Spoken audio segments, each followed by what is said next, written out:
नर्मदे हर, जय श्री कृष्णा, जय श्री राम, जय माता, जय राधे श्याम। आप देख रहे हैं तुलसी तपोवन यूट्यूब चैनल। और आज है बड़ा अमावस्या। ये आप बट का पेड़ देख रहे हैं, ये वही वृक्ष है जिस पेड़ की पूजा करके सावित्री ने अपने पति सत्यवान के प्राण बचाए। कथा इस प्रकार से है कि अश्वपति की बेटी जिसका नाम था सावित्री, जिसका विवाह राजा सत्यवान के साथ में हुआ, दुष्यंत के पुत्र सत्यवान, जिनके माता पिता की आंखें चली गई थीं, जिनके राज्य का हरण कर लिया गया था, बेचारे वन में अपने जीवन का गुजारा करते थे। सावित्री ने सत्यवान को पति के रूप में स्वीकार किया। यहाँ तक कि देवर्षि नारद जी ने यह कहा था कि उसकी उम्र ज्यादा नहीं है। तो सावित्री ने कहा था, गुरुदेव, तीर का छूटा हुआ बाण वापस नहीं आता, तो विशेष पुरुषों की कही गई बात को कभी झुटलाया नहीं जा सकता। भले ही भावर पड़ते ही पति का देहावसान हो जाए तो भी मैं अपने शब्दों से मैं मुकरूंगी नहीं। विवाह संपन्न हुआ। वट अमावस्या के दिन इस कथा को सुनने की बड़ी महिमा है। विवाह संपन्न हुआ और धीमे धीमे वही समय आया जिस दिन सत्यवान के प्राण जाने वाले थे। आज का दिन था वह। लकड़ी काटने के लिए सत्यवान जैसे ही तैयार हुए तो सावित्री ने कहा, प्राणनाथ, आज मुझे अपने संग लेकर के चलिएगा। सत्यवान ने कहा नहीं। बहुत ज्यादा आग्रह सावित्री ने किया। तब सत्यवान ने कहा कि अपने सास ससुर से, यानी मेरे माता पिता से अनुमति लेके आइए। सावित्री अपने सास ससुर के पास गई और कहा कि आज मैं तुम्हारे पुत्र के साथ लकड़ी काटने के लिए मैं जाना चाहती हूँ। सास ससुर ने मना किया, लेकिन सावित्री के आग्रह पर उसे अनुमति मिल गई। पहुंचे बियावान जंगल में लकड़ी काटने के लिए। जिस वृक्ष के ऊपर वो सत्यवान लकड़ी काट रहे थे, अचानक उन्हें चक्कर आया, नीचे गिरने लगे और चीखने लगे, कहने लगे, सावित्री मुझे बचा लो, मेरे प्राणों को कोई खींच रहा है। इतने में सत्यवान ऊपर से नीचे गिरे। देखा कि सामने यमराज धर्मराज खड़े हुए थे और सावित्री ने परिचय पूछा, तुम कौन हो? तो उन्होंने जवाब दिया कि मैं धर्मराज हूँ सावित्री, मैं तेरे पति के प्राणों को लेने के लिए आया हूँ, इनका समय पूरा हो गया। सावित्री ने कहा, कोई बात नहीं है, ले जाइए। और वो प्राणों को धर्मराज लेकर के चलने लगे। सावित्री पीछे पीछे चलने लगी। पीछे मुड़ करके धर्मराज ने देखा, कहा, देवी कहाँ जा रही हो? तुम्हारे पति के प्राण तो तुम्हें बचेंगे नहीं,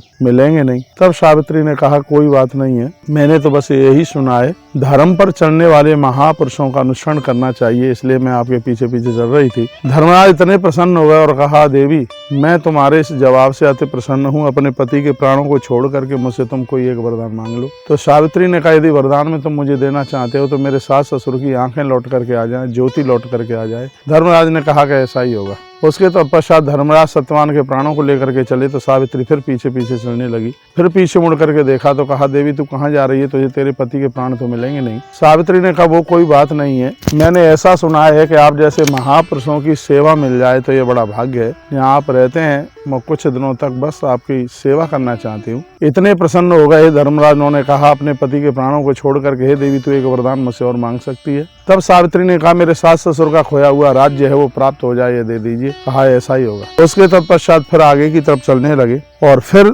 देखा धर्मराज ने पीछे मुड़कर के सावित्री पीछे पीछे आ रही है। फिर धर्मराज ने कहा कि देवी, तुझे तेरे पति के प्राण तो मिलेंगे नहीं, तो क्यों परेशान हो रही है? तो सावित्री ने कहा कि कोई बात नहीं है, आप इतने अच्छे हैं तो आपके परिकर कितना बढ़िया होगा, एक बार मैं उनके दर्शन करना चाहती हूँ, इसलिए बस मैं चल रही थी। धर्मराज इतने प्रसन्न हो गए और धर्मराज ने कहा कि देवी, अपने पति के प्राणों को छोड़ करके तू एक वरदान मुझसे और मांग सकती है। तब सावित्री ने कहा, यदि ऐसा ही है तो मुझे मांगे ये दे दीजिए कि मेरे कोई भाई नहीं है, मुझे 100 भाई मिल जाए। धर्मराज प्रसन्न हुए और उन्होंने कहा कि चलिए, ऐसा ही होगा। तत्पश्चात धर्मराज आगे के लिए चले, सावित्री भी पीछे पीछे चली। धर्मराज ने फिर मुड़ करके देखा और कहा, देवी, तुम क्यों परेशान हो रही हो? तुम्हें तुम्हारे पति के प्राण तो मिलेंगे नहीं। सावित्री ने कहा कि कोई बात नहीं है, मैं आपके साथ में बस इसलिए जा रही थी क्योंकि जहाँ पर बैठकर आप सत्संग प्रवचन करते हैं, एक घड़ी आदि में भी पुण्यात। बताते हैं महापुरुषों की वाणी थोड़े शब्द के लिए भी बस प्राप्त हो जावे, जहाँ वह रहते हैं वो स्थान सिद्ध हो जाता है। सावित्री ने कहा, जहाँ पर रहते हैं उस जगह को मत्था बस टेकने के लिए मैं जाना चाहती हूँ। अब के धर्मराज इतने प्रसन्न हो गए और कहा, ये देवी, अपने पति के प्राणों को छोड़ करके एक वरदान तू और कोई हमसे मांग ले। तब कहा सावित्री ने, हे धर्मदेव, यदि आप हमारे ऊपर प्रसन्न हैं तो मेरा एक वरदान ये है, मेरे पति से मुझे 100 पुत्रों की प्राप्ति हो। धर्मराज ने कहा, ये मस्तु ऐसा ही होगा। तब सावित्री ने कहा, तो अब आप लौट जाइए, मेरे पति से मुझे 100 पुत्र होंगे तो उसके लिए मुझे मेरे पति की आवश्यकता होगी। उसी समय धर्मदेव ने सावित्री को प्रणाम किया और सत्यवान के प्राण वापस दे दिए। वट की रोज पूजा सावित्री करती थी, अपने पति को लेकर के आई और इसी अमावस्या को उसने इसी बरगद के पेड़ की दिव्य पूजा करी है।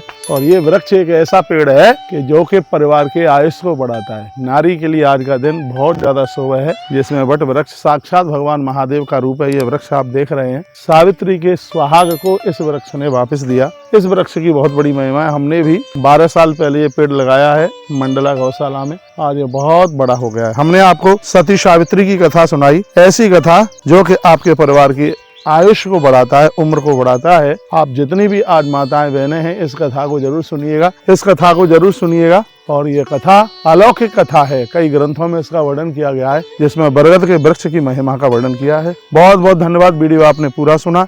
वीडियो को आज बरमावस के समय पर आगे जरूर भेजिए, और भी बहनें माताएं जिससे लाभान्वित हो सकने, इस कथा को जरूर सुनिए। बहुत बहुत धन्यवाद। अगली वीडियो हम आपको अभी शनि जन्म की, क्योंकि आज शनि अमावस्या भी है, शनि महाराज के जन्म की कथा आपको सुनाते हैं। अपना ध्यान रखिए। जय श्री कृष्ण, जय श्री राम, जय गौ माता, जय राधेश्याम।